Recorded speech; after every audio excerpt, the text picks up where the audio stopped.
Sí, Ya, ahí nos dice que ya está. Ya está. sí. Bueno, pues con mucho gusto. Buenos días, queridos amigos todos, y buenas tardes allá en Barcelona para mi querido Néstor Braunstein, que nos da mucho gusto tenerte aquí. Esta reunión ha sido convocada en conjunto por Anudarte, Lo Bello y Lo Siniestro, y por el cártel del Grupo Grita, que formamos. No sé si están todos ahorita presentes, pero voy a dar sus nombres. Si pueden por ahí levantar su mano para que lo reconozcan. Quienes formamos este cártel, es Marione Rubio, no sé si anda por ahí. Sí, ya levantó la mano por ahí. Héctor Morales, ya levantó su manita también.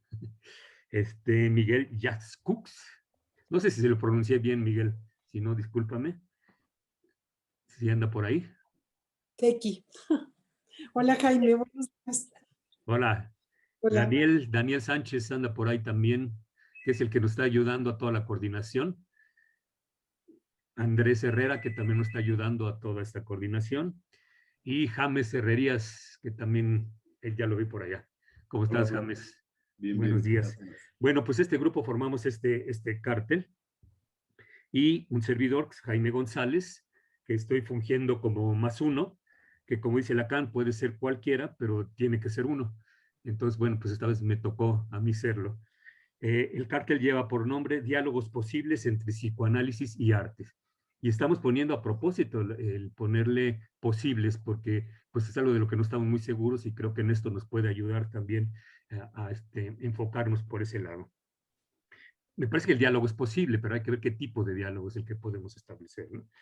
Así es que, como pretenciosamente intentamos, es anudar el psicoanálisis con el arte, que es, eh, que es algo que el inconsciente grita, haciendo alusión al grupo Grita. Me parece que el doctor Braunstein no necesita ninguna presentación para todos nosotros. Es un maestro muy querido por la mayoría de los que estamos aquí. Y veo un montón de gente que hemos pasado por sí, y que lo conocemos, y fue la convocatoria, ¿no? Muchos de los aquí reunidos que estuvimos, y que formamos partes de su enseñanza desde el CIEP en el año 1980 y tantos, ¿no, Néstor? 82, más o menos. 83. 83. Que podemos decir que fue la primera institución lacaniana en México, ¿no? ¿Sí? Reconocida, con estudios reconocidos, sí. Y la primera Reconocida, ¿no? institución, sí. Yo en lo También, particular pertenezco a la segunda generación de la maestría, que sí. fue en los mediados de los 80, yo creo que fue en 1983 también. Sí, sí, ya lo sé, y también fui de los primeros en vacunarse, así es que no necesitan hacer demasiados cálculos para saber mi edad. Este, Tengo muy gratos recuerdos y nostálgicos tomando las clases en el garage. En ese momento las clases se tomaban en un garage, en una Sí. casa rentada en la calle en unas calles de la Florida, con ¿Por qué grandes y tengo entrañables maestros, la mayoría exiliados de Argentina. Por aquí va a estar también entre ellos otro maestro muy querido nuestro, Adalberto Levi, no sé si anda por ahí todavía, que Sí, tenía, cuando se enteró, tenía muchas ganas de saludarte, Néstor. Entonces por ahí, no sé si ya se conectó o pronto se va a conectar, pero también aún. nos dará mucho gusto tenerlo. Así que aprovecho para expresarle a Néstor mi agradecimiento por todos los años de entrega en la transmisión de su enseñanza en México, y con quien estoy seguro muchos como yo nos sentimos en deuda con ello. Y claro, en particular es un honor tenerlo el día de hoy compartiéndonos, aunque sea solo una parte de toda su erudición reconocida, lo que tiene que ver no solamente con el psicoanálisis, sino también con el arte. En esta ocasión presentándonos a ese provocativo personaje de Antonin Artaud y su relación con Lacan. Y ya no quiero decir nada más para darle la palabra, que todos queremos ya que darle la entrada a Néstor, nuestro amigo y maestro. Así que bienvenido, Néstor, y nuevamente muchísimas gracias por aceptar nuestra invitación. Y bueno, todo tuyo. Muchas gracias a ustedes por la invitación que me honra. Me congratulo de estar junto con la gente que forma el Colegio de Saberes, y ya que hiciste referencia a ello, lo de diálogos posibles entre arte y psicoanálisis, yo tal vez formularía una objeción, en el sentido de que dentro de la lógica modal de Aristóteles, cabría 4 modalidades, que son lo posible, lo imposible, lo contingente y lo necesario. Y yo diría que el diálogo entre arte y psicoanálisis no es posible, sino que es necesario. Es decir, que sería la necesidad del diálogo entre los artistas en todas las formas, en todas las dimensiones que tiene el arte, incluyendo el arte de vivir y el psicoanálisis. Así que me alegra mucho poder participar con ustedes en torno a lo que tú has mencionado como la figura discutida, discutible y disruptiva de Antonin Artaud dentro de este diálogo necesario entre el psicoanálisis y las artes. Antonin Artaud, que como ustedes saben fue un hombre de teatro, fue un hombre de cine, fue un hombre de pintura y de dibujo, y sobre todo fue un poeta y un hombre de literatura, un hombre de letras. Es decir, de alguna manera ninguna de las artes le era ajena. Bien,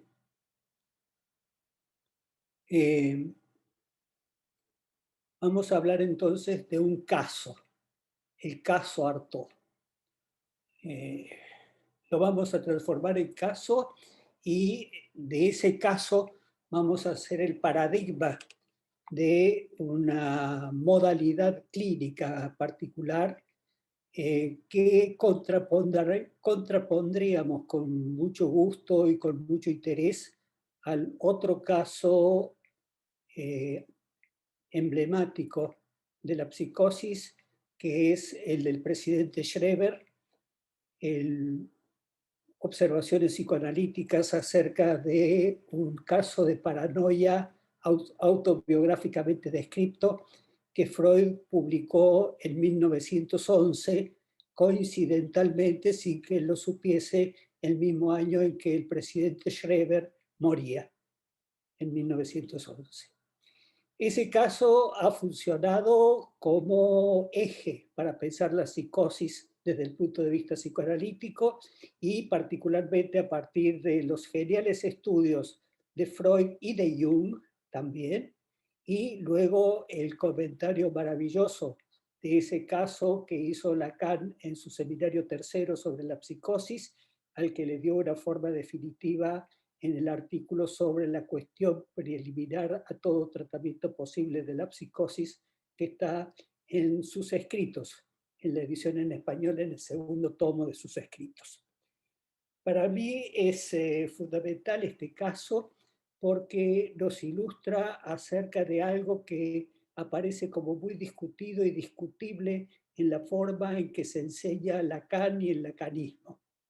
Hay una tendencia a repetir, y yo he sido parte de esa formación y de esa reproducción de una tesis que me parece muy discutible, y es la de la existencia de estructuras clínicas, de tres estructuras clínicas que Lacan nunca agrupó como tres estructuras clínicas, que Lacan repudió prácticamente hablar de estructuras clínicas, aunque hablaba de estructuras a partir o teniendo en cuenta prácticamente cualquier cosa, podía hablar de la estructura de una novela, del inconsciente estructurado como un lenguaje, etc. Es decir, Lacan usaba la palabra estructura de todas las formas, pero nunca habló de un trípode de perversión, neurosis y psicosis, como se popularizó a partir de 1981, es decir, el año mismo de la muerte de Lacan, hace 40 años, 120 años de su nacimiento, hace 40 años se popularizó esa idea de que había tres estructuras clínicas y solo tres: las neurosis, las perversiones y las psicosis, y que esas tres estructuras clínicas configuraban una variedad en la que los sujetos todos cabían. Esas tres estructuras clínicas eran estables, inmodificables, permanentes, y cada uno de los sujetos que hablan, cada uno de los hablantes seres o de los hablentes, somos miembros de una de esas tres categorías y solo de una de ellas. esa fijeza, esa inmodificabilidad, esa variabilidad de las posiciones clínicas es algo que me gustaría discutir al final de la exposición sobre el caso de Artaud, que ejemplificaría la debilidad de esa posición atribuida a Lacan, que habría dicho, por otra parte, que hay una forma que es la Verdrängung o represión, que es característica de la neurosis, la Verleugnung o desmentida, de renegación en el caso de la perversión, y la Verwerfung para el caso de la psicosis. Eso que se aprende tan fácilmente, se repite tan fácilmente, que yo repetía y muchos de ustedes me escucharon decir en las clases en el CIEP, es algo que yo hoy criticaría de raíz. Y el caso de Artaud sería uno de los casos que me serviría para mostrar que la situación es distinta, que existe sí una estructura del sujeto y que la estructura del sujeto se manifiesta en posiciones subjetivas que son variables a lo largo de la vida y que dependen de la relación que el sujeto guarda con el otro. Es decir, con el otro particularmente como se muestra en la situación psicoanalítica, es decir, el otro de la transferencia. Si esto es así, entonces tendríamos que modificar uno de los pilares de nuestra concepción de otra cosa de la que Lacan tampoco prácticamente habló, y una palabra que Freud repudiaba, que es la palabra psicopatología, la adscripción del psicoanálisis a la medicina y la consideración del psicoanálisis como una forma de tratamiento médico de procesos patológicos. En fin, sobre eso habría que discutir bastante y me gustaría hacerlo. Les voy a decir también cómo es que llegué al caso Artaud. Artaud siempre me interesó como personaje y como obra literaria que leía con curiosidad y con atención. Pero sucede que a comienzos de este año me entero y me invitan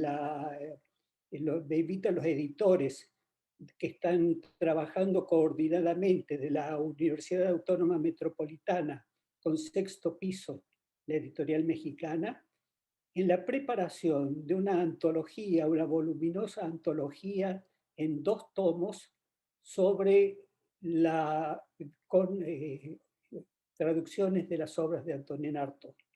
Y me ofrecen que escriba un prólogo para esa antología.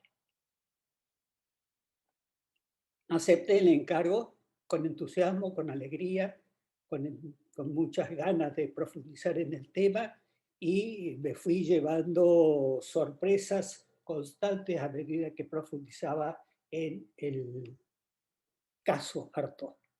Por supuesto que si les voy a hablar del caso Artaud no va a ser para hablarles del complejo de Edipo, de cómo era su mamá, cómo era su papá, qué relaciones tenían con sus hermanos o qué traumas pudo haber tenido en la infancia. Todas esas disquisiciones psicobiográficas o todas las posibles interpretaciones abusivas que podría hacer sobre él me resultan penosas, molestas, inadecuadas, y sobre todo sabiendo que Artaud fue alguien que, y lo veremos en el curso de lo que les voy a decir, rechazó el diván. Es decir, mientras que Schreber era contemporáneo del nacimiento del psicoanálisis y podía estar en contacto, tal vez haber estado en contacto con un psicoanalista, Artaud, de hecho, fue un contemporáneo del psicoanálisis que estuvo en contacto con los psicoanalistas y que veremos no estaba al margen de lo que el psicoanálisis producía. Voy a empezar con una cita.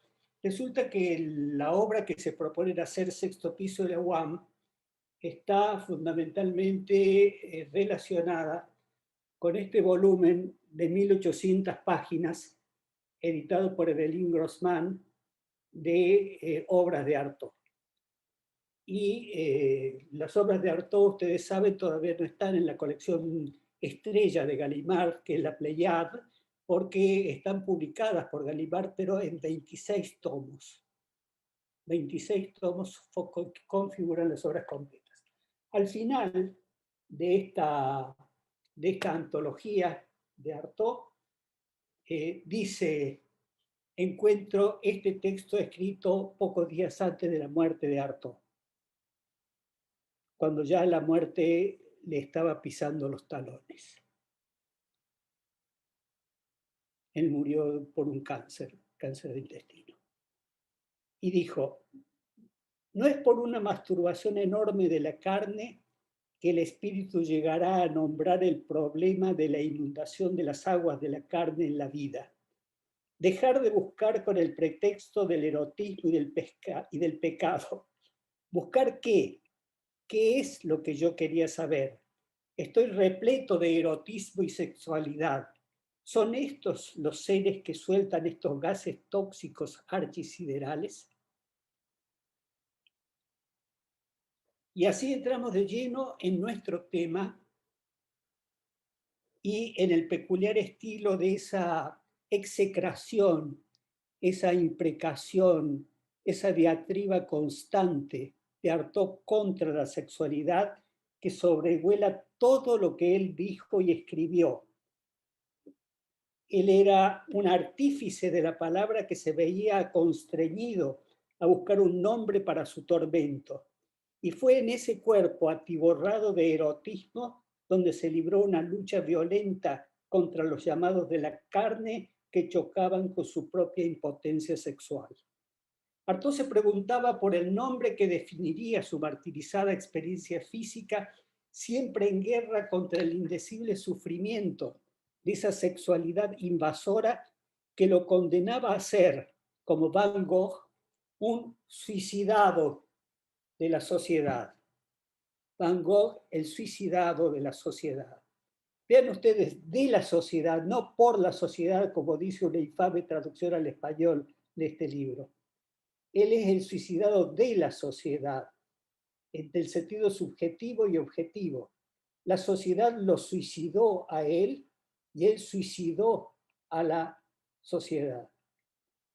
Es eso lo que lo lleva a la identificación con Van Gogh, y después de recorrer durante 2 horas una exhibición de obras de Van Gogh en el año 1947, escribe este pequeño pero deslumbrante texto que yo les recomendé que leyesen. La vida y la obra enteras transmiten el incesante golpeteo brutal de la lengua con la lengua y a la lengua, porque eso es y fue Artaud. Esa es la definición y la síntesis de lo que él gritó desde sus primeros versos hasta culminar en ese muriendo, ese morendo estentorio que fue el párrafo que les acabo de leer acerca de su abominación por el destino que le había tocado. Eso lo gritó desde los primeros versos, y en el verso postrero, sofocado en la cámara de gases envolventes, asfixiándose para rechazar esa lascivia que lo empujaba a buscar lo que no podía nombrar y por lo tanto tampoco responder. No en balde supo comparar su atroz proceso de extinción física con el del otro crucificado, el del Gólgota. Adentrarse en Artaud es una tarea peligrosa, no se sale indemne de adentrarse en Artaud. Es sumergirse en el reino de Tánatos dejando en la puerta toda esperanza.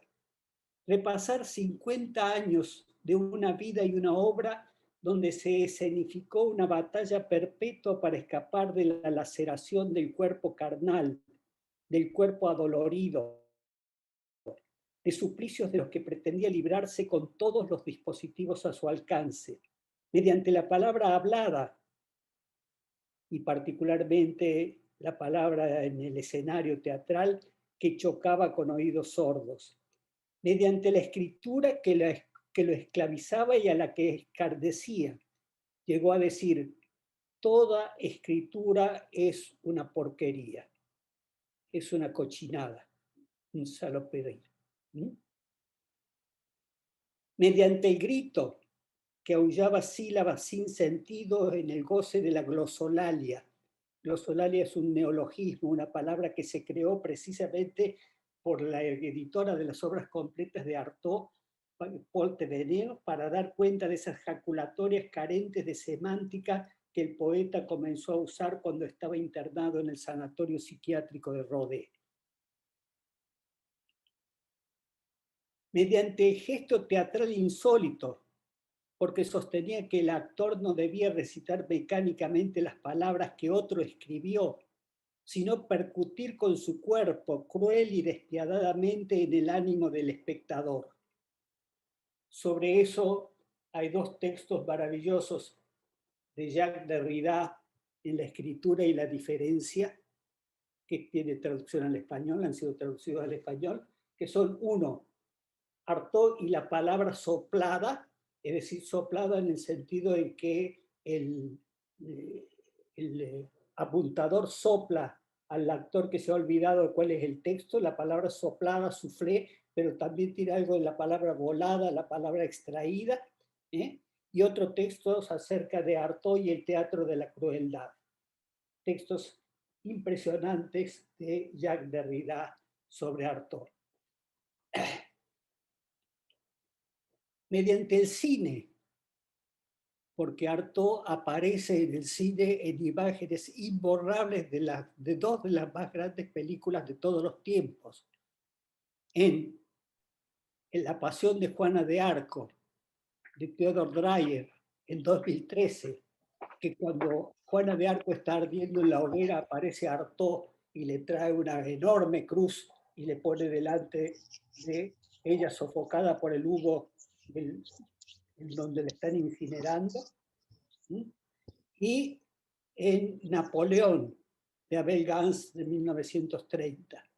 Además de haber hecho el guión y haber colaborado en la dirección de una película que se llama La Concha y el Clérigo, de Germaine Dulac, una de las primeras películas dirigidas por mujeres que hay en la historia del cine, que es de 1926, con guión de Antonin Artaud. Entonces, vamos viendo las relaciones que hay entre Artaud y las artes. Cuando estuvo internado en el hospicio de Rodez y después cuando salió, se dedicaba al dibujo y a la pintura. Y en el dibujo y en la pintura tenía la idea de que el dibujo no tenía que mostrar los rasgos de los rostros retratados, no lo que el ojo del pintor veía, sino lo que el rostro del modelo deseaba ser, más allá del espejo y de la mirada objetivante. Con respecto del cine, digamos además que hay dos películas maravillosas que ojalá puedan conseguir. Una se llama Artaud, mi vida y mis tiempos con Antonin Artaud, que es la filmación con una extraordinaria actuación de Sami Frey, un gran actor francés, que representa a Antonin Artaud en su relación con el testigo del último año de la vida de Artaud y que le conseguía los opiáceos que necesitaba para soportar sus dolores físicos y mentales, y que da lugar a esta versión cinematográfica extraordinaria, diría yo, fuera de serie. Y esta otra, que es la verdadera historia de Artaud Le Momot, la verdadera historia de Artaud Le Momot, que es una documental en la que aparece Artaud en los momentos, en los años que siguen a su externamiento. Él salió del manicomio en 1946 y murió en 1948. Entonces lo filmaron a Antonin Artaud y aparecen todas las personas más íntimamente relacionadas con él, como Paul Tavernier, la editora de sus obras completas, Marthe Robert, la autora de libros sobre psicoanálisis y sobre Freud y la revolución psicoanalítica, y que era íntima amiga de Antonin Artaud, de Jean Paulhan, el editor y magnífico escritor, íntimo amigo también de Artaud. Así que por el lado del CIDE podemos buscar esas dos fuentes de referencia que son estos DVD. No se consiguen fácilmente, pero si se los busca, se los puede hallar. Ahora, además de tratar de salvarse a sí mismo mediante las artes, como hemos hablado, necesitaba de la intoxicación farmacológica con opiáceos que lo sometían a una servidumbre miserable e inexorable, generando una angustia repetitiva de la conciencia en donde se perdía y de la abstinencia en donde no se encontraba. Mediante el amor que sentía y del que huía por la impotencia, la rabia y de la desesperación que resultaba del erotismo. Mediante el amor que él mismo despertaba en las mujeres, de las que huía también aterrorizado, anticipando lo que ellas esperaban de él. Mediante el odio de los médicos psiquiatras que lo torturaban, eliminando de él la memoria y la conciencia. De esto volveremos a hablar enseguida. Mediante el repudio a quienes lo convocaban a vivir como todo el mundo, es decir, sometiendo su sexualidad a los ideales de la sociedad burguesa de la que provenía y a la que no podía escapar, aun cuando fuese a vivir con los tarahumaras o cuando lo aprisionaban y encerraban por 10 años para tratarlo como un loco peligroso e incurable. En este tomo de Evelyn Grossman hay 100 páginas con los textos de las conferencias que Artaud dio en la UNAM y publicó en el Nacional, más el viaje a los tarahumaras, donde cuenta toda su experiencia con el peyote y otras sustancias alucinógenas en su recorrida por el norte de México. Ahora también hay conferencias dedicadas a la pintura de María Izquierdo, a quien admiraba y consideraba una extraordinaria, una excepcional pintora. Entonces, ¿qué podemos decir? Que Artaud es lo vomitado de la sociedad, el inasimilable que denunciaba los llamados a asimilarse cuando le tendían los cebos del amor perdurable, de la sexualidad domesticada y premasticada, de las promesas de una paternidad que para él era abominable, el que prefirió ser un réprobo a ser la celebridad que el mundo surrealista le ofrecía. Si la ideología de la sociedad burguesa occidental en hombres y en mujeres está orientada hacia el goce fálico, la locura de Antonin Artaud consistirá en sostener una rebelión denodada contra las presiones que en la vida y en las artes insistían en recuperarlo, a él, al estorbado por el falo y por el órgano que lo representa. A él, fugitivo del falicismo, que anhela un goce supremo en el misticismo, en la escapada hacia algo más auténtico y primitivo, como por ejemplo los tarahumaras, y que solo encuentra una solución casi suicida en la agobiante dependencia de los opiáceos que día a día calman a la vez que renuevan su angustia por los síndromes de abstinencia. Antonin Artaud, que según su decir nunca estudió nada, pero que estaba al corriente de las ideas y controversias de su tiempo, a la vez que rechazaba cualquier ideología religiosa, científica o filosófica. Él no podía pasar de lado e ignorar un discurso, el psicoanalítico, que aportaba como ideas centrales las del inconsciente y de la sexualidad polimorfa y perversa desde la infancia para estudiar la condición humana. El nombre de Freud se cuela furtivamente en sus cartas y escritos.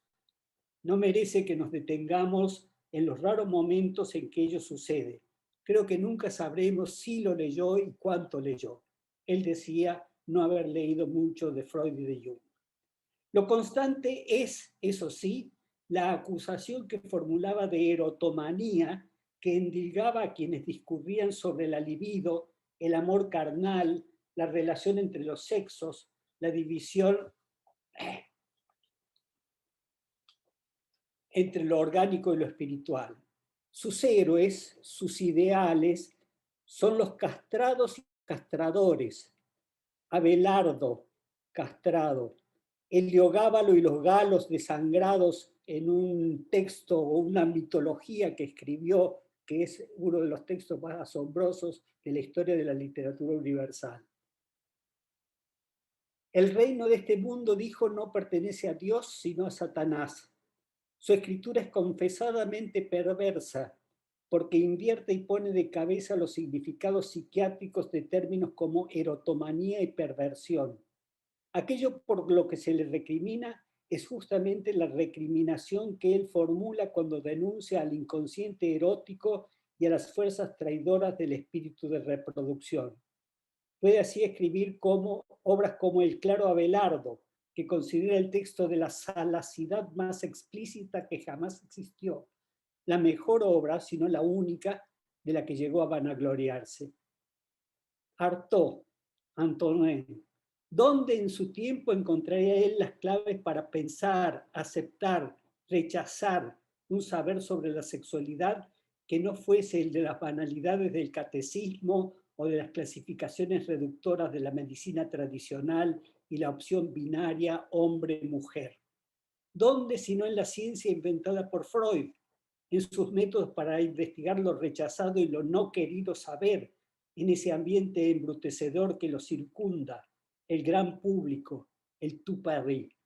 ¿Dónde sino, además del psicoanálisis, en la burla irreverente de los compañeros elegidos para la aventura subversiva del surrealismo, que en realidad debe llamarse superrealismo, creador de una nueva y alternativa realidad?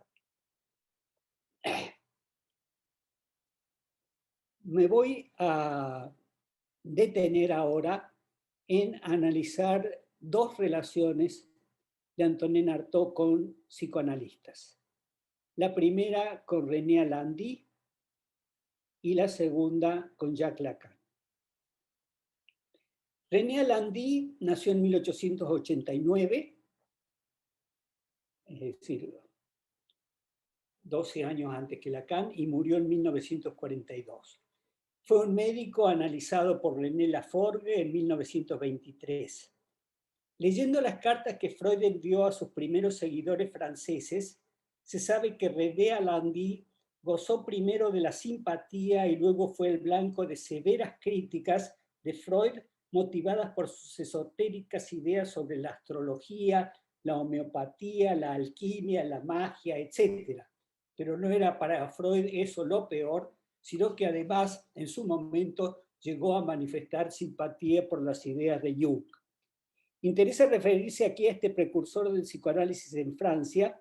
Fue secretario durante unos años, de 1928 al 31, de la Sociedad Psicoanalítica de París, en la medida en que podría creerse, y así aparece en Wikipedia, que Antonin Artaud pasó en algún momento de su vida por una cura analítica con él. Entre Artaud y Lalande y la esposa de Lalande, eso sí, hubo frecuentes encuentros y una copiosa correspondencia que puede consultarse. Resulta ser que Lalande estaba casado con Yvonne Nel Dumouchel, nacida en 1890, muerta en 1935, íntima amiga, frecuente corresponsal de Artaud y tesorera del Círculo de Teatro Alfred Jarry, que Artaud fundó y dirigió en 1926. Ella y Lalande, su marido, escribieron y publicaron en 1931 un libro titulado Capitalismo y Sexualidad. Y en esa obra, esta colaboradora de Artaud manifestaba su feminismo y su cercanía con las posiciones comunistas. Yvonne Lalande era para Artaud una de las 6 hijas del corazón, como llamaba el poeta a sus musas, a las mujeres a las que amó y a las que nunca pudo corresponder. Hacia 1933, aquí viene lo chismoso del asunto, hacia 1933, Lalande era el analista de la escritora Anaïs Nin, y a la vez era su amante, configurando un triángulo extraño con el otro amante de Anaïs Nin, que era Henry Miller, que vivía en París, y entonces estaba, por una parte tenía amoríos con su psicoanalista y amoríos con Henry Miller, que dio lugar a una novela que luego se escribió Anaïs Nin y que se transformó en película, Henry and June, que tuvo un cierto éxito en Hollywood. Es una relación legendaria. Después, muchos años después, Anaïs tuvo otro psicoanálisis ya en los Estados Unidos, con Otto Rank, discípulo íntimo, discípulo directo y dísculo de Sigmund Freud, y también de Rank, famoso por sus teorías sobre el trauma del nacimiento. Anaïs fue a la vez la paciente y la amante. Precisamente en 1933 se produjo el primer contacto de la hija de este cubano, Nin, con Antonina Artaud, quien había tenido ciertas sesiones de psicoanálisis, entre comillas, con Alain Dee a los 31 años de edad en 1927. Sobre ese análisis me permito interpolar una cita que es poco conocida porque aparece en el libro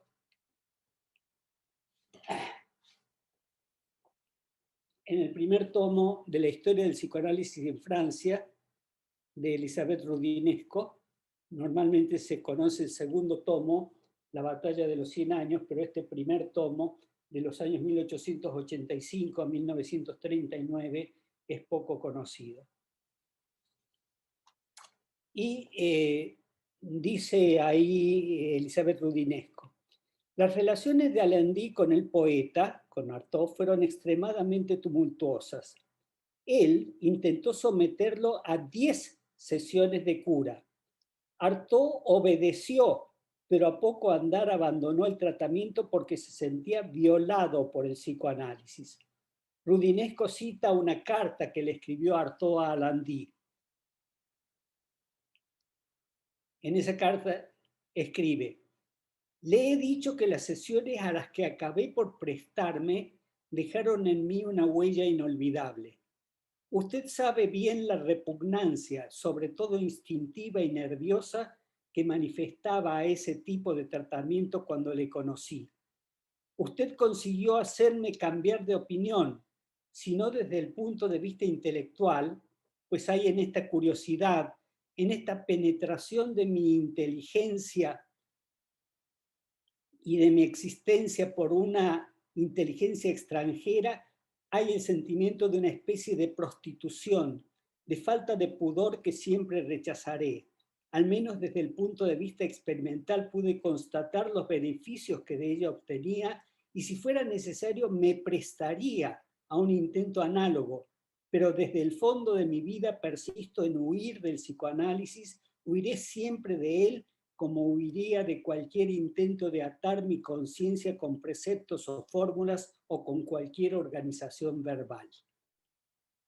Irónica, prosigue Roudinesco, y la cito: Artaud solicita entonces de Alain Dee una forma médica de enfrentar sus angustias y el doctor le proporciona láudano, es decir, opio. Después de Edouard Toulouse y del psicoanálisis, Antonina Artaud se beneficiará, entre comillas, pone Roudinesco, se beneficiará de la psiquiatría en el hospital de Rodez, en donde Gastón Ferbier probará con él el novedoso tratamiento del electroshock. Ahí termina la cita de Roudinesco. Puede que Alain Dee le hubiese prescrito opiáceos al poeta, pero se sabe que Artaud comenzó a usar el láudano no por la receta de Alain Dee, sino por lo que venía recibiendo desde mayo de 1919, 10 años antes de encontrarlo. Es por este episodio que nuestro diálogo sobre las relaciones entre Artaud y el psicoanálisis no puede prescindir de la relación a Alain Dee, ese inverosímil psicoanalista. Años después de esas mal llamadas sesiones, entró en escena Anaïs Nin. En la casa de los Alain Dee, el 11 de marzo de 1933, conoció Artaud a Nin, a Anton Nin, cosa sugestiva, ¿verdad? y los dos quedaron hechizados. Fueron los protagonistas de una enredada relación pasional. Las entradas en el diario íntimo de la escritora, fechadas entre el 12 de marzo y el 22 de junio de 1933, aportan un pormenorizado relato de los conflictos en este otro triángulo escaleno que formaban Allenby, el psicoanalista marginal, Anaïs Nin, la audaz relatora de sus experiencias íntimas, y Artaud, el superrealista. Dice Anaïs, soñador, diabólico, inocente, frágil, alucinado, alucinante, por quien ella se apasionó. No interesa aquí la anécdota. Si les interesa, pueden leer el segundo tomo, que se titula Incesto, de 1932 a 1934, de sus diarios, están editados en español, donde ella ofrece una detallada descripción de sus diálogos y encuentros eróticos con Artaud. Esa instructiva lectura puede completarse con la carta que él, firmando con el apodo infantil que le dio su madre a los 4 años, Nanaki, le dirigió el 18 de marzo de 1933. Sí corresponde que les diga lo que ella relata de las distintas opiniones de uno y otro acerca del psicoanálisis y de René Allenby. Ya en el primer encuentro, Anaïs Nin escribía entre signos de admiración que Artaud, pone entre signos de admiración, se sentía ofendido por las interpretaciones psicoanalíticas. Un mes más tarde consigna la propia Anaïs: discutimos el análisis al principio de manera agresiva. Él dice con amargura que su empleo pragmático solo sirve para liberar sexualmente a las personas, cuando en realidad se lo debería emplear como una disciplina metafísica para alcanzar la totalidad.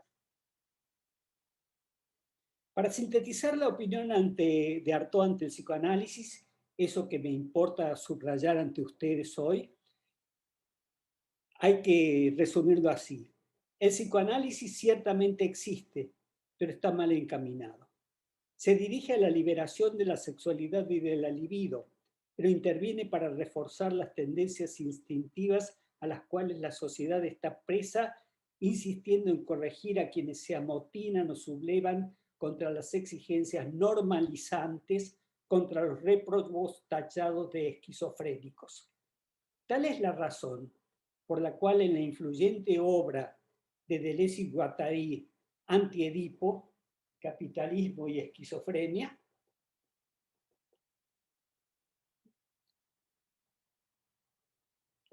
el nombre de Antonin Artaud aparece desde el principio como el de un precursor de la rebelión contra una manera burguesa, familiarista de entender el psicoanálisis, en tanto que doctrina centrada en el triángulo mamá, papá, niño, que se presenta como paradigma universal, el del complejo de Edipo, fuente y origen del teatro occidental. Para quien como Artaud pretendía emanciparse del falicismo o del falogocentrismo, como diría Derrida, el psicoanálisis freudiano no podía dejar de ser anatema. Vayamos entonces ahora, después de ver el episodio con René Allenby, el supuesto psicoanálisis de Artaud con Allenby, esas pocas sesiones que él propuso 10, que no llegaron a ser 10, en donde él se sintió ofendido por las interpretaciones y por la manera en que lo trataba Allenby. Vayamos entonces a las relaciones entre Antonin Artaud y Jacques Lacan. Cabe sospechar, cabe sostener que la ignorancia entre ellos fue recíproca. En principio, y según parece, aunque para mí resulta dudoso, se encontraron una única vez en 1938 en el Hospital de Santa Ana de París, donde Lacan ejercía como médico psiquiatra y donde Artaud estaba en condición de internado. Un loco y su psiquiatra, ningún testigo. Lacan, se dice, habría hablado de ese encuentro a un amigo el director de teatro Roger Blanc en 1939 y le habría manifestado que el caso de Artaud no le interesaba, que el paciente estaba fixé, obsesionado, y que aun cuando viviese 80 años no llegaría nunca a escribir una línea. La profecía ciertamente no se cumplió. Al morir a los 52 años de edad, las obras de Artaud, como ya les dije, publicadas por Gallimard, ocupan 26 volúmenes, de los cuales varios tomos, quizá lo esencial de su producción, están fechados en los 20 meses transcurridos entre su salida del sanatorio en 1946 y su muerte en 1948. Además, hay que decir que en el sanatorio de Rodez nunca dejó de escribir. Cuando Artaud fue trasladado a otro hospital en 1939, se señaló precisamente como síntoma dominante la graforrea, un término psiquiátrico despectivo que pretende caracterizar a quienes escriben compulsivamente frases sin sentido. En verdad, anticipemos, podemos decir que ni el escritor Artaud ni el psicoanalista Lacan se olvidaron. Casi 10 años después del encuentro, a fines de 1947, Artaud publicó su Yo acuso, que ya les he mostrado, el libro titulado Van Gogh, el suicidado de la sociedad. En esas ardientes páginas se identifica con el pintor y redobla su diatriba contra los profesionales que lo mantuvieron encerrado durante 10 años en distintos manicomios. Corresponde aquí repetir su testimonio, y lo haré. Leo mi traducción. Confrontada con la lucidez de Van Gogh que trabaja, la psiquiatría no es más que un reducto de gorilas, obsesionados y perseguidos ellos mismos, que solo disponen para atenuar los estados más espantosos de la angustia y de la sofocación humana de una ridícula terminología digno producto de sus cerebros tarados. En efecto, no hay que era homosexual y comunista, fue un muy estimado amigo de Jacques Lacan. Por su adhesión al marxismo, Crevel fue fulminado con violentos ataques de André Breton, que pugnaba por mantener al surrealismo distante y hasta enemigo de las posturas del Partido Comunista. Afectado por el rechazo que su presencia provocaba, Crevel se suicidó en 1935. Antonin Artaud estuvo en su sepelio. No sabemos si también Lacan. El dicterio de Artaud sobre la erotomanía de los psiquiatras es el de quien ha invertido la significación convencional de la descalificación médica de una clase de locura, manía, y la vuelve contra sus enemigos que lo han aprisionado, que lo aprisionaron cuando regresó de México y de Irlanda. Recordemos aquí que Artaud puede ser considerado como el primer antipsiquiatra de la historia. En 1925, es decir, cuando Lacan estaba estudiando psiquiatría, en la más importante e influyente de las publicaciones surrealistas que Lacan seguramente leía porque pertenecía a ese grupo y participaba de lo que ahí se escribía y se decía, en la Revolución Surrealista había publicado una carta a los directores de asilos de locos. Imagínense si eso no le interesaría a el Lacan que estaba haciendo su internado en Santana. Y de esa carta a los directores de asilos de locos me permito citar unas frases. Dice Artaud, 1925, nosotros no admitimos que se trabe el libre desarrollo de un delirio, tan legítimo, tan lógico como cualquier otra sucesión de ideas o de actos humanos. La represión de las reacciones antisociales es en su principio tan quimérica como inaceptable. Todos los actos individuales son actos antisociales. Los locos son las víctimas individuales por excelencia de la dictadura social.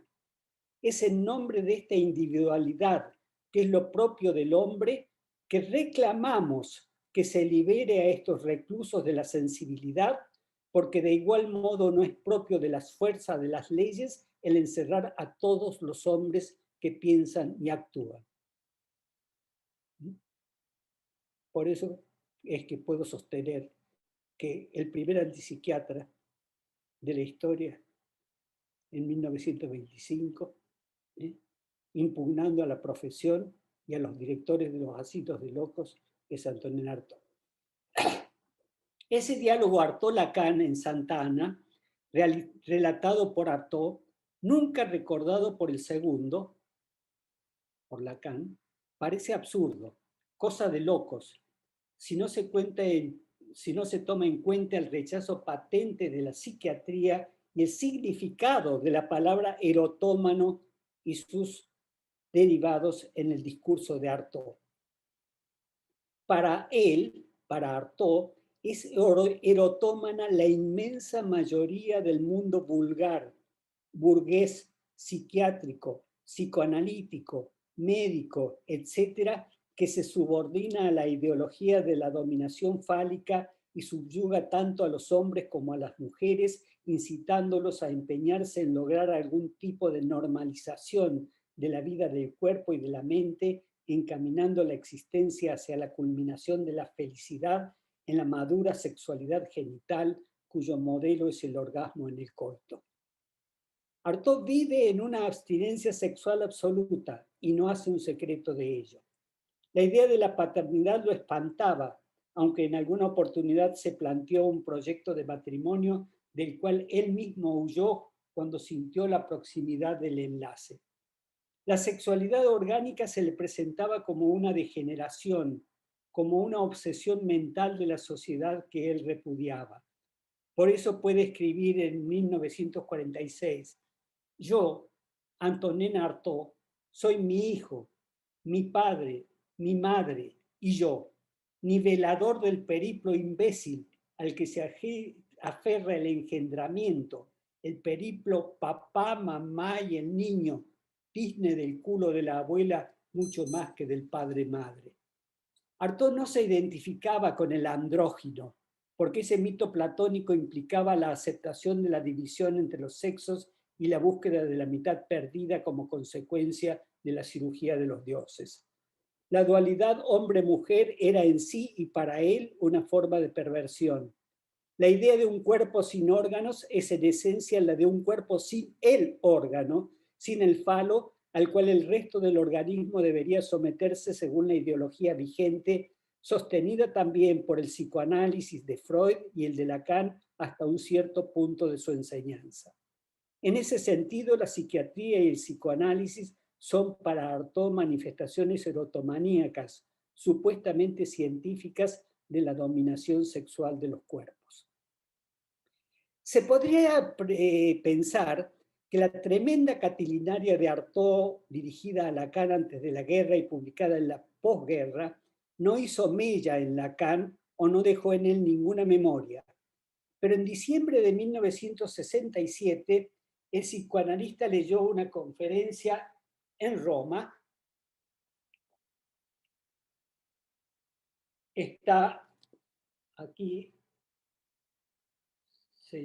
la conferencia se llama de Roma 53 a Roma 57, de Roma 53 a Roma 67, el psicoanálisis, razón de un fracaso, en la página 349 de la edición en francés de los otros escritos de Lacan, dijo: todas las civilizaciones se encomendaban la función de contraponer los efectos del narcisismo a un empleo diferenciado, loco o bufón. Nadie razonable de por sí reanimará en nuestro círculo la pasión de Antonin Artaud. Si uno de mis alumnos se inflamase en ese sentido, intentaría calmarlo. Incluso digamos que no me olvido de haber llegado ya a eso. Fue la única vez En toda la obra de Lacan, en los 28 tomos de su seminario, en las miles de páginas de sus escritos, en la que Artaud fue mencionado. Los nombres propios que aparecen en esos escritos y seminarios de Lacan son incontables, y no hay nadie que haya sido relevante en el siglo XX que no haya sido mencionado en algún u otro momento por Lacan. Y cabe la duda, ¿no me olvido que he llegado a eso con alguien en general o específicamente con Artaud en esa única mención en que encarnó esa pasión que él no olvida y que volvería a apagar si alguno en su círculo, quisiese revivirla? Ahora bien, es el propio Lacan el que dio una clave fundamental para entender el repudio de Artaud a la sexualidad genital. Habrá que pensar ese repudio cuando a la vez se toma en cuenta la relación de necesidad y de asco al estado de dependencia al cual el opio lo sometía. Diríamos que el matrimonio de Artaud fue otro, no sexualizado, al que Lacan expuso como una alternativa en 1975, como una opción en la que siempre se pierde, o la droga o el sexo. Y dijo Lacan, ustedes recordarán, no hay otra definición de la droga. Es lo que permite romper el matrimonio con la cosita de hacer pipí, aludiendo así al Bibi Maher de Juanito, el niño Hans. ¿Cómo escapar del goce fálico, el que atormenta a la humanidad erotómana, como la califica Antonin Artaud? ¿Cómo ir más allá del falo? ¿Cómo huir de la angustia si no vomitando la cual bilis negra en la escritura o sometiéndose a los torturadores ciclos de intoxicación y abstinencia que tan bien supo describir un homólogo de Artaud, que es Burroughs? No es inconducente la pregunta que se formula Derrida y que también se formula de Foucault acerca de cuál hubiera sido el destino de Artaud en la era de los psicofármacos actuales, porque Artaud murió en 1948 y el primer psicofármaco efectivo para controlar las manifestaciones psicóticas aparece en 1952, el Largactil. ¿Cuál hubiese sido el destino de Artaud en esta época que permite la externación de los antiguos alienados que pasaban años o décadas en esas casas de salud donde se los mantenían recluidos y eran sometidos a la brutalidad y a la repetición a voluntad de los médicos de sesiones de electroshocks y comas insulínicos? Y tanto como preguntarse por los efectos del opio y las reclusiones psiquiátricas sobre la vida, cabe la interrogación por la otra vertiente, por los efectos sobre la escritura de Antonin Artaud, ese prodigioso artífice de los golpes crueles, espantosos, espantables de las glosolalias a partir de 1943, en medio de la poesía más injuriosa, de sílabas percutientes que llaman a un goce atroz, pleno de sentido pero carente de significación. No es solo el teatro de la crueldad, sino también el arte pictórica y poética de una disolvente crueldad. Les cito una frase de Artaud de esos tiempos. Cuando yo ensarto una palabra violenta como un clavo, quiero que ella suelte su pus en la frase como una equimosis agujereada 100 veces. Ese Artaud suicidado de la sociedad, aunque en el fondo el tribuno que apostrofa a la sociedad es el autor del ataque al doctor L. Lacan. No nos podemos quedar en la superficie. Cuando nos acercamos con la definición artodiana de erotomanía a entender su diatriba contra Lacan, no podemos acusarlo a él, sino continuar y confirmar en la historia de Lacan, en la evolución ulterior de su enseñanza después de 1938 y su encuentro con el poeta, décadas después, un acercamiento al argumento de este loco furioso que lo increpó con semejante violencia. Constatamos entonces que a partir de finales de los años 60 del siglo pasado, Lacan fue acercándose a las razones e imprecaciones de Artaud. Gradualmente, desde 1963 y su seminario 10 sobre la angustia, y cada vez más, año tras año, Lacan se alejaba de la hegemonía concedida al significante del falo, que venía desde Freud, y tomaba distancia respecto del lugar central atribuido al órgano y aún del significante del falo con el que pretendía salvar la doctrina de Freud, desviándose imperceptiblemente pero sin pausas del falicismo dominante en el psicoanálisis. Era una metamorfosis que acompañaba un movimiento general de la filosofía en Occidente en general y en Francia en particular, el pasaje del estructuralismo al postestructuralismo, que se daba en una interacción en espiral, sin dirección visible de causa a efecto, sin alusiones directamente polémicas a las obras contemporáneas de Blanchot, Klossowski, Foucault, Derrida, Deleuze y Guattari, muchas veces dialogando con ellos que de una u otra manera reconocían en Artaud a un precursor. Por ejemplo, este volumen editado en 1972 de un coloquio dirigido por Philippe Solers, amigo de Lacan, y en el que participa Julia Kristeva y otros muchos autores notables de la época, de los comienzos de los años 70. Todos ellos reconocen en Artaud a un precursor, todos ellos, de una u otra manera, Derrida, Foucault, Blanchot, Deleuze, Guattari. Y vemos surgir en Lacan un cuestionamiento del complejo de Edipo, al que califica de un sueño de Freud. Criticar al familiarismo del psicoanálisis y enunciar a fórmulas que a muchos parecieran escandalosas. No hay relación sexual. La mujer no existe. La llamada normalidad es una perversión, una versión hacia el padre, desmintiendo lo universal de la función reguladora y legislante del nombre del padre. La postulación de un goce otro que el goce fálico, del goce del otro, de las mujeres y de los místicos. ¿Cabría entre los místicos ubicar a Artaud? La formulación de que es posible ir más allá del padre a condición de servirse de él. A decir, para el que está fastidiado por el falo, ¿qué es una mujer? Es un síntoma, fastidiado por el falo. Una mujer es un síntoma. Y al año siguiente, si una mujer es para cualquier hombre un síntoma, estoy citando el seminario de Lacan sobre Joyce, el seminario sobre... Si una mujer es para cualquier hombre un síntoma, el hombre es para una mujer una aflicción peor que un síntoma.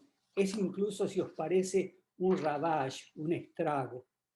Y aunque suene extraño a esta altura de mi exposición, y ya para terminar, puede ser que suene herético también para los oídos de muchos de sus epígonos, el itinerario del refundador del psicoanálisis, que fue Lacan, iba llevándolo insensible, gradual, acelerada e inexorablemente a que se le pudiese considerar como un continuador de Antonin Artaud.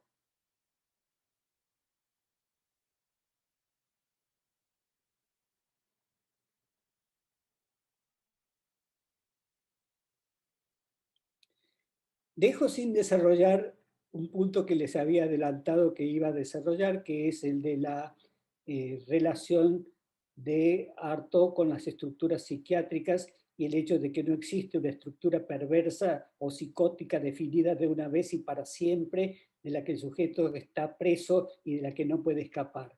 Que justamente el caso de Artaud muestra en esa evolución cómo sí se puede salir o sí se puede cambiar y salir del estado de psicosis para proseguir en la relación con el otro dependiendo de la respuesta del otro. Es decir, si el otro te encierra, continúas siendo psicótico. Si el otro te invita a hablar y te deja sus orejas abiertas para que lo escuches, el loco puede dejar de ser loco. Depende no del loco y de la locura, sino del otro que lo escucha. Es decir, depende de la oreja del psicoanalista.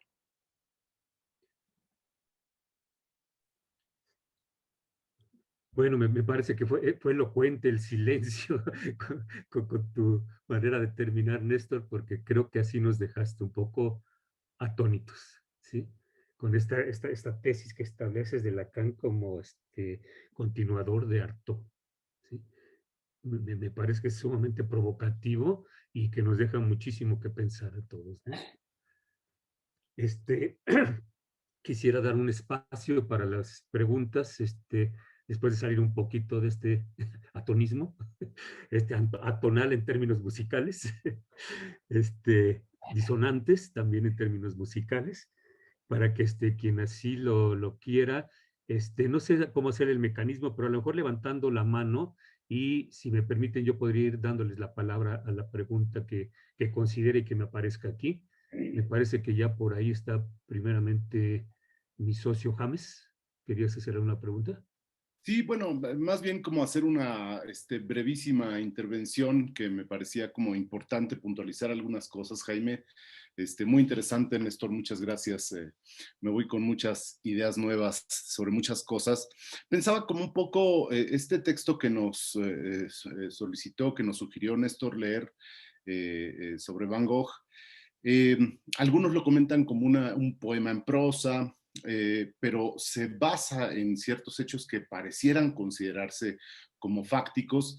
Y es interesante revisar cómo en la recopilación de datos, pues pienso como algunos de los vectores sobre los que trabaja Artaud, que son el suicidio, el corte de oreja, el último cuadro, que son, a mi juicio, fundamentales, unos más que otros, pero de mucha presencia en todo el texto, son hechos que han sido como cuestionados, ¿no? Por ejemplo, está cuestionado que haya sido realmente un suicidio y que según la versión forense hay cosas allí que no cuadran, ¿no? No hay quemadura en la mano de Van Gogh, etcétera, ¿no? Y hay toda una sospecha, y lo tengo aquí documentado porque nomás para pasarles el chisme, hicieron un libro Stephen Naife y Gregory Whitesmith que se llama Van Gogh, La vida, está en Taurus, y dicen que probablemente en realidad recibió un balazo por parte de un par de hermanos, en especial del menor, que eran René y Gastón Secretan, ¿no? Y que Van Gogh habría ocultado eso, ¿no? Me parece interesante con todo este juego específicamente del suicidio, pues, que es una parte fundamental, ¿no? Luego, la cuestión de la oreja, hay varios que le atribuyen a Gauguin, ¿no? Con quien vivía Van Gogh, que además era espadachín Gauguin, ¿no?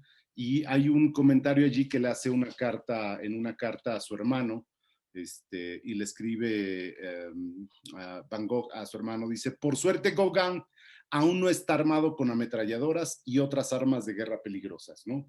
Como allí haciendo una sugerencia.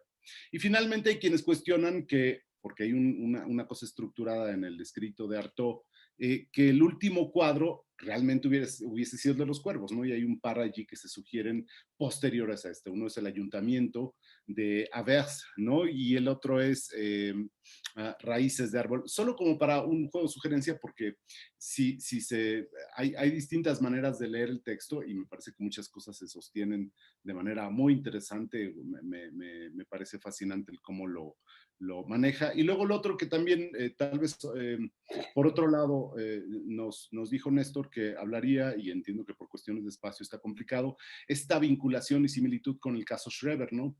Que a mí se me ocurren dos. Una, esta propuesta de Artaud sobre la cuestión de el cuerpo sin órgano, que está retomada por Deleuze y otros, ¿no? Pero también aparece una similitud con el caso Schreber, en donde él una temporada en su hospitalización vive sin órganos, está sin hígado, etcétera, ¿no? Una suerte allí de una descomposición que sufre, etcétera, ¿no? Y la otra cuestión sobre esta cosa como del estallar y la descomposición del sujeto, ¿no? Y voy a leer esto brevísimamente y ya con esto termino. Dice, ¿quién soy? ¿De dónde vengo? Soy Antonin Artaud. Y apenas yo lo diga, ¿cómo sé decirlo? Inmediatamente verán mi cuerpo actual estallar y recogerse bajo 10,000 aspectos notorios. Un cuerpo nuevo en el que ustedes no podrán nunca jamás olvidarme. Eso extraído de los textos recopilados en español, así que se llama Textos de Artaud, ¿no? En fin, quería hacer esos comentarios como para dar pie tal vez a algunas otras cosas. Gracias, James. Muy interesante, muy aportan tus comentarios. Y sí, por supuesto que se podría trabajar mucho los paralelos y las diferencias, porque obviamente lo que importa son las diferencias y que justamente los locos en general se caracterizan porque no hay dos locos iguales, ¿no? Pero la analogía entre los casos y lo que enseña, lo que uno puede aprender de cada uno de ellos y de todos los otros, ¿no es cierto? Porque constantemente se hace una enumeración a la que es muy afecta a Foucault y que el propio Artaud comenzó, que es incluirse con Nietzsche, con Nerval, con Poe, con otros y agrega Foucault, Artaud nunca lo cita nunca, Hölderlin. Y hay toda una serie, Swedenborg, Strindberg, que son los locos que han dejado una obra y que de alguna manera contradicen la fórmula de Foucault de que la locura se manifiesta por la falta de obra. Sí, por cierto que encontré por allí que supuestamente Lacan habría trabajado 11 meses, decía, estuve tratando de buscar por todos lados la fuente y no la encontré, pero lo decía por allí un español en un artículo del Mundo, ¿no? Pero no lo encontré y me parece como mucho más, o sea, digamos, es mucho más puntual este encuentro único, pero me llama la atención que por allí se comentan como ese tipo de cosas, ¿no? Sí.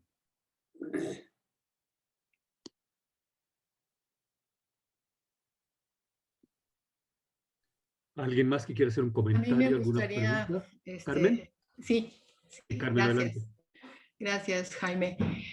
Agradecer, Néstor, ¿no? Todo este espacio, muy interesante, pero le pregunto, esta distinción entre la locura, porque efectivamente habla de la locura, depende de la escucha, si hay un analista para que se pueda pasar de un lugar de estar loco a no estarlo por la escucha del analista. Pero habla justamente de locura y no de psicosis.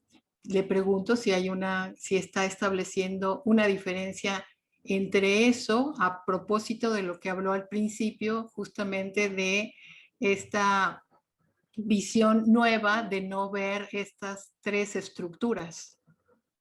Muy aguda tu observación, Carmen. Por supuesto que la locura no es lo mismo que la psicosis, por lo menos en la distinción que hacen los psiquiatras, donde la psicosis sería una estructura y la locura puede ser un estado transitorio en el que caen los borderlines o que pueden hablar de locura histérica o distintas formas de locura que no son incluyentes o no pueden ser incluidas dentro del conjunto de los llamados psicóticos. La posición que sostiene mi amigo René Lev en un libro fantástico que se llama Posiciones subjetivas dadas como psicóticas o consideradas como psicóticas, con un estudio profundísimo de la topología lacaniana, y manifiesta eso. Hay estructura del sujeto, pero no hay una estructura psicótica o una estructura perversa.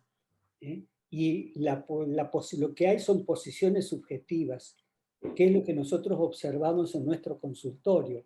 Nosotros podemos observar en nuestros consultorios momentos psicóticos en los pacientes, en los analizantes, y podemos encontrar momentos en donde se roza aquella cosa que también rechazo que se pueda calificar de tal, que es la perversión, y hacer un grupo de las perversiones cuando partimos de las tesis freudianas sobre la perversión polimorfa del niño y la idea de que todos tenemos rastros de esa perversión polimorfa en nuestra constitución subjetiva. Y que por lo tanto lo neurótico, perverso, psicótico, como se acostumbra a dividir, depende de dónde está el otro con el que el sujeto se encuentra. Y lo que planteaba es justamente la posibilidad de que haya una reducción tecnológica de los fenómenos psicóticos, que se pueda quitar, por ejemplo, lo delirante, o que se pueda quitar lo alucinatorio, o que se pueda quitar el estado de exaltación maníaca, para poder dialogar con el llamado psicótico. Y que si uno está en la posición de oídos abiertos para dialogar con el llamado psicótico, entonces la posición subjetiva de ese sujeto, que no es psicótico, sino que es un sujeto que está en una posición subjetiva determinada, donde nosotros podemos encerrarlo y ponerle un chaleco de fuerza de cualquier naturaleza que sea, incluso químico, o podemos habilitarlo para que hable a través de nuestra disposición a escucharlo. Y creo que eso es lo que define la posición psicoanalítica, y que es aquello que permite, si uno tiene clara conciencia de eso, ver de qué manera se puede interactuar con el loco o con el psicótico o con el paranoico en una situación clínica. Entonces, usted diría que la estructura, digamos, sería el lenguaje. La estructura es la del sujeto. La estructura del sujeto, yo diría, en algún momento posiblemente me oíste hablar de la cruz del sujeto, donde el sujeto está en el medio de una cruz que tiene arriba el gran otro, abajo al objeto A minúscula, y está entre el significante 1 a la izquierda y el significante 2 a la derecha. Entonces, la crucifixión del sujeto. Tenemos una cruz y tenemos el gran otro arriba, el otro pequeño, el desecho abajo, el significante 1 a la izquierda, el significante 2 a la derecha, y en el medio de la cruz el sujeto crucificado. Tachado, por supuesto. Sí, sí, sí. Gracias, Néstor. Ileana, ¿tienes la palabra? Gracias, Jaime. Buenos días a todos. Doctor Braunstein, buenos días. Qué gusto escucharle. Bueno. Me surge una pregunta a través de esta charla, ¿no? ¿Qué tan diferente? Y creo que ya contestó un poco de mi pregunta ahorita en esta intervención con Carmen, pero ¿qué tan diferente sería encasillar al paciente, ¿no? En este concepto de las estructuras, que encasillarlo en la nomenclatura psiquiátrica, ¿no? Creo que estaríamos de pronto obturando o acotando su discurso. Como lo expresa harto de lo que usted nos dice hoy, me parece que es como un alienado, ¿no? Que se atreve a interpelar al mundo normatípico, falocéntrico, a través de su obra. Y me parece muy interesante porque de pronto queremos como poner o tapar la boca, ¿no? De todo lo que sale de lo normatípico, de lo esperado, de este discurso puede ser neurótico, no sé, pero no sé usted qué me puede comentar al respecto. Totalmente de acuerdo, Ileana, con lo que acaba de decir. Es decir, hay una equivalencia entre, de alguna manera, el DSM-5, sobre el cual he escrito algunos libros sobre clasificar en psiquiatría, y lo que significa clasificar en psiquiatría, y lo que significa clasificar en psicoanálisis. Porque en última instancia la división en 3 estructuras clínicas a las cuales el sujeto estaría condenado a vivirlas permanentemente y sin poder escapar de ellas, es una forma de patologizar, de incluir dentro del discurso médico a algo que solo el discurso psicoanalítico puede abordar con autoridad. Es decir, que hay una equivalencia formal, y eso lo reconoce, en última instancia, eso en este momento es la opinión generalizada entre los lacanianos, diría yo. Es decir, Miller dice que es muy difícil salir de esa clasificación porque está tan arraigada. La arraigó él, por supuesto, a partir de su enseñanza en el año 1981, en donde propuso esa tripartición y la propuso como una doxa, como una ideología a la que no se puede escapar. Pero él, en sus textos de 2010, por ejemplo, él dice claramente que ese tipo de fijeza estructural no se puede sostener, pero aunque hay que sostenerla porque la gente ya la aprendió. Y aunque no sea lacaniana, esa tripartición hay que sostenerla. Y habla por eso de una psicosis ordinaria, por lo tanto que la psicosis no sería el fenómeno o algo que depende de la forclusión del nombre del Padre y todo lo que él mismo enseñó, y yo he aprendido a repetir y me considero culpable de haber repetido acríticamente durante bastante tiempo. Entonces hay que salir. Jana Lush, en su trabajo importante que se llama Trastorno en Pernepsí, trouble de Pernepsí, es decir, trastornos en esa tripartición de perversión, neurosis, psicosis, que él abrevia con una sola palabra, Pernepsí, y que sale de eso. Y Eric Porsche y todos los psicoanalistas lacanianos, Colette Soler, prácticamente todos los psicoanalistas lacanianos hoy en día coinciden en señalar que esa tripartición es un forzamiento. Y yo, si pudiera decir que hay alguien que es crítico de esa tripartición, es un señor que se llama Sigmund Freud. Eso sería un argumento para desarrollar más tranquilamente. Lo podríamos hacer en pocos minutos, pero ya nos quedan 2 minutos de acuerdo al que dio Seki. Gracias. Seki, querías... Tu micrófono, Seki. Tu micrófono, Seki. Ahí está ya. Bueno, muchas gracias y muchos saludos, Néstor. Bueno, un poco me llama la atención esto de que al principio comentas a Artaud como el caso Artaud, ¿no? Y esto me lleva a pensar en el caso por caso. Y de alguna manera con esta nueva propuesta, ¿no? De, digamos, no, digamos, clasificar los casos dentro de una determinada tal estructura, y esta parte novedosa, ¿no? De pensar una posición subjetiva. Pero al mismo tiempo, el tema de que digas el caso Artaud nos lleva a la particularidad, ¿no? Y siento que en el psicoanálisis, pues, lo que importa es esta particularidad. Y de alguna manera, entonces, en Artaud hay esta posibilidad de pensar la psicosis desde otro lugar, ¿no? Supongo que no será en todos los casos. Y entonces nada más hay apunto a la particularidad del psicoanálisis, ¿no? Eso sería un poco. ¿Sí? Absolutamente. La cuestión, para mi modo de ver, es que todos somos el caso. Yo soy el caso Néstor, ¿no? Es decir, nadie deja de ser un caso en fall, lo que cae. El caso es lo que cae, y lo que cae que uno sea, lo que uno es a través de sus variables posiciones subjetivas, es la manera en que uno se define y es definido a sí mismo como caso a lo largo del análisis, antes y después del análisis. Es decir, todos somos casos. Entonces podemos hablar del caso Artaud, del caso Schreber, del caso Dora o del caso Lacan. Claro, en la particularidad y la historización del sujeto.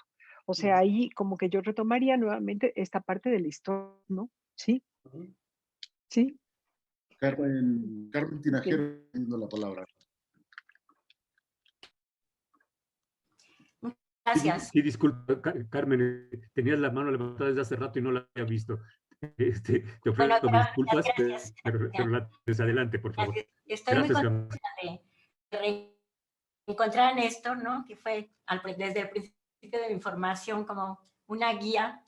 Entonces, bueno, decidí intervenir cuando Carmen, mi tocaya, no sé, intervino, preguntaba si se podría, digamos, escuchar a los psicóticos y tener cambios en esto, ¿no? La escucha analítica, me encantó lo que dijiste, Néstor, al final, esto de que uno puede, digamos, no, la cura viene por el lado del escuchar, ¿no? Y depende del otro, la posición del otro ante el loco. Si uno lo encierra, va a quedar encerrado toda la vida, ¿no? En crónicos incurables. Yo quería, bueno, dar un poco a conocer que yo tuve una experiencia en ese sentido por terca, porque tomando esa frase de ustedes están al corriente, hay transferencia psicótica, yo me fui al hospital psiquiátrico y estuve 18 años ahí hablando con locos y vi cambios. Y yo les digo locos, digamos, incluyendo los que describe Néstor como locos o como psicóticos, porque están ahí, digamos, revueltos, ¿no? Y creo que tuve resultados importantes de escuchar a los psicóticos. Entonces, siento que es una indicación clínica crucial que hace Néstor ahora diciendo la cura no depende de ninguna, digamos, novedad científica, depende del otro, depende de si hay un oído para escuchar eso, ¿no? Y en ese sentido es muy rica la experiencia clínica. Y bueno, escribí un libro de eso porque me sentí muy contenta de haber estado ahí. Y entonces, bueno, se los quería hacer saber. Bueno, bien, gracias, Néstor. Gracias a ti por el comentario. Gusto en verte también. Sí, Néstor. ¿Alguien más que quiere intervenir? Porque yo quisiera... Hay tiempo Sandra, todavía. Sandra. Hola, Néstor, Sandra, un gran adelante. abrazo. Y muchísimas gracias. Un gusto escucharte, como siempre. Y muchas gracias a ustedes por esta reunión. Mi pregunta o mi reflexión iría a este modelo de los recursos de la sensibilidad actual con la medicación y con esta propuesta, digamos, de posiciones subjetivas en depresión o en fatiga crónica, independientemente de dónde nos situemos y saliéndonos de las estructuras. Creo que a nivel social y a nivel clínico y a nivel de escucha, estamos sometidos a una parálisis y que cuesta mucho salirse de ahí y hacer una pregunta sobre cuáles serían los recursos de sensibilización actual. Creo que nosotros tenemos una respuesta muy monótona frente a de qué podemos disponer. Podemos disponer de nuestra palabra, de nuestro silencio y de nuestros oídos. Podemos disponer de una capacidad de interactuar con otros colegas que manejan de otra manera que puede ser complementaria de la nuestra, aquello que constituye la manifestación clínica dominante de alguien que sufre de depresión o que sufre de crisis de angustia insolubles, y lo que hacemos es siempre lo mismo, es decir, monótonamente decir, lo escucho. Lo escucho y, como digo, no solamente lo escucho a usted, sino que trato de ver junto con qué otros amigos, colegas, miembros de un equipo soñante, de un equipo cuidante, cuidador, auxiliador, podemos trabajar para que esa posición subjetiva que usted mantiene sea comprendida y no sea calificada o descalificada como patológica, incluida dentro del DSM-5 de tal o cual manera.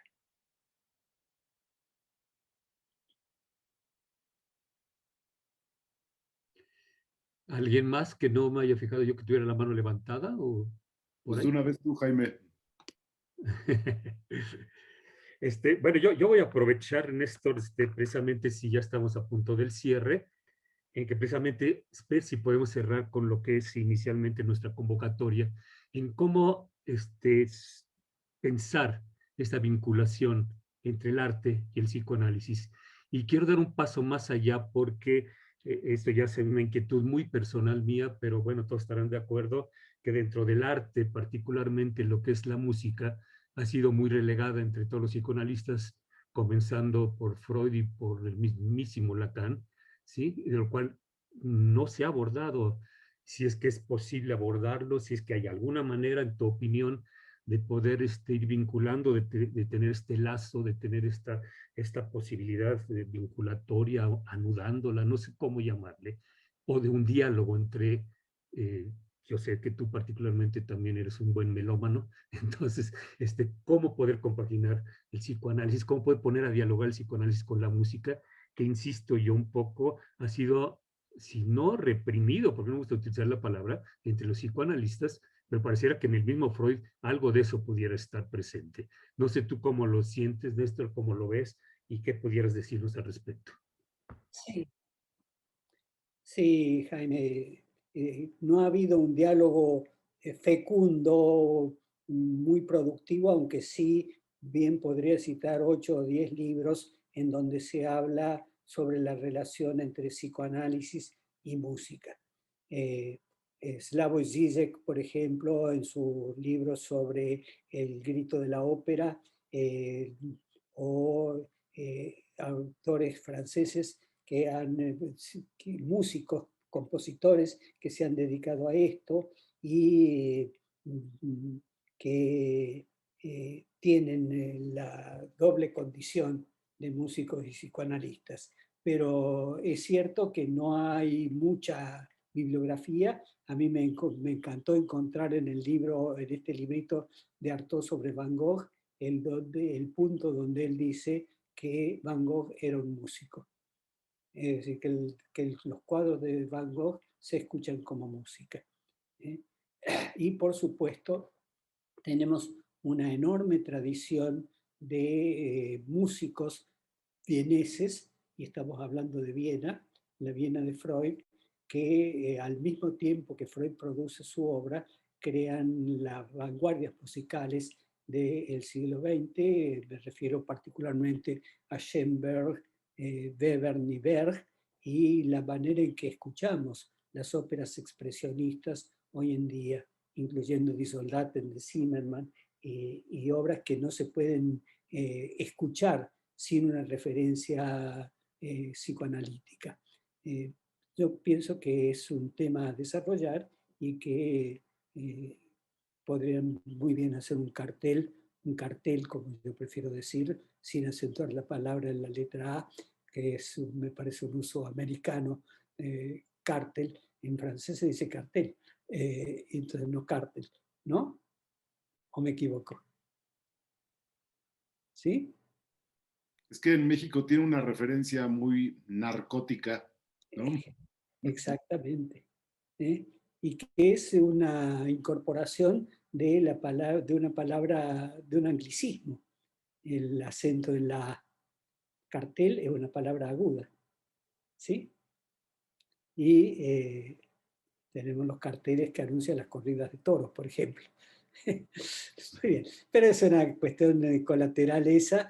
Yo me alegro de haber participado en esta reunión con ustedes, les agradezco la escucha y la posibilidad de diálogo que hemos tenido y bueno, cada uno de ustedes lo espero acá, mientras yo esté aquí en Barcelona, los espero en Barcelona y vuelvo a México, allí nos encontramos. Muchas gracias, Néstor. Muchas gracias por tu participación. Muchas Hasta luego. gracias, Néstor. Nuevamente, Gracias. muchísimas gracias, Néstor. Gracias. Gracias. Abrazo. Gracias, maestro. Toda la despedida de todo mundo, Néstor, que te estimamos, te queremos y esperemos que no sea esta la última vez que nos veamos, sino podamos ocupar otros espacios. Esperamos contar contigo, como siempre. Agradecemos tu generosidad, Néstor. Y ahora sí que todo el mundo se despida de ti como un placer y un honor. Gracias a usted. Maestro, nos ha dejado atónitos y antónitos. Cuídese mucho. Gracias. Sí, Hasta luego. Gracias, adiós.